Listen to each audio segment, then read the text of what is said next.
Brilliance Audio. Peak by Elsie Barlow.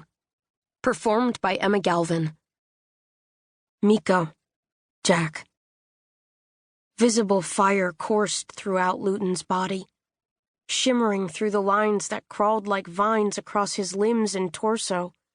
His opalescent skin glowed like a pearl, except where dark lines circled his eyes, dipped below his cheekbones and clavicles, exposed by a cream boatneck shirt.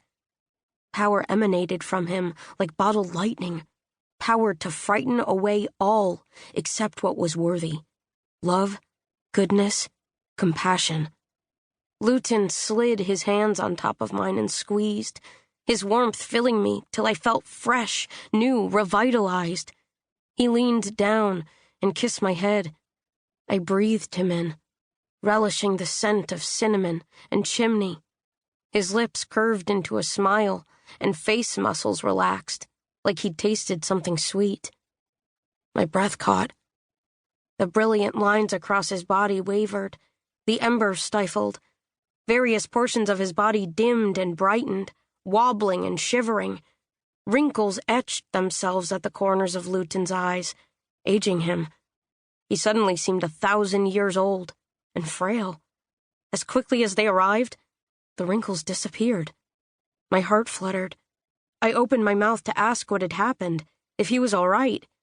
Before I could speak, a reverberation growled through the air.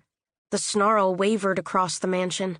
Wooden floors and doors creaked, chandeliers jingled, and a pan in a distant part of the house fell, swiveling like a top, clattering like a cymbal, crescendoing before, at last, the symphony stopped.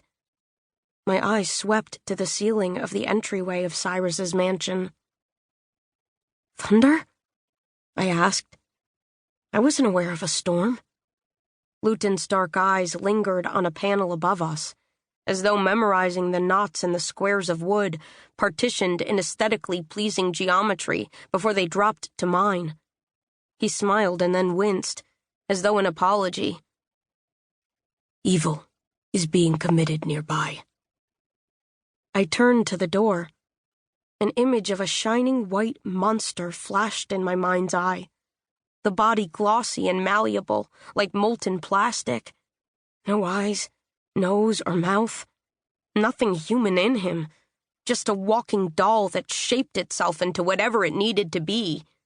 The creature who had, behind a vast variety of facades, haunted me since I was 6 years old. The builder? I asked. I broke away from Lutin and walked to the door, reaching for my gun. My hand quickly surrounded cold metal. No, Jack. Lutin caught up with me, his hand firm on my shoulder.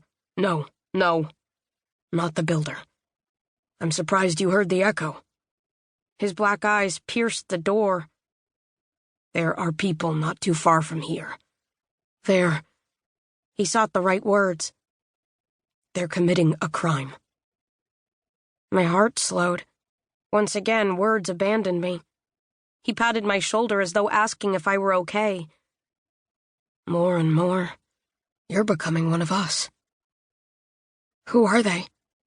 What kind of crime are they committing? He inhaled deeply. I don't know, but we don't have time to find out. We have to. Rage burned in my throat and exploded. I turned from him and grabbed the handle of the front door. I twisted it and marched onto the porch. Where? I demanded. But I could already feel it.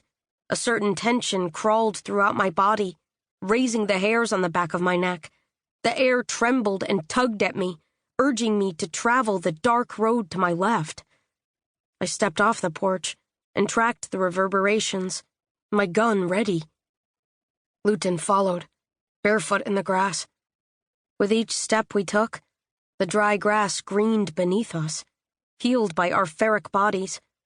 Although it had been nearly 6 months since Lutin gave me the power to resurrect, that power had only recently been realized. Never had I seen the world around me heal and ripen as it now did in Lutin's presence. It was as though I carried an invisible leviathan. As apart from it, as I was part of it. Lutin appeared in front of me, suddenly barring my path. I looked him up and down, glancing back at the place where he had just been. "How'd you do that?" I asked. "I'm sorry, Jack. We don't have time for this. My brothers are coming."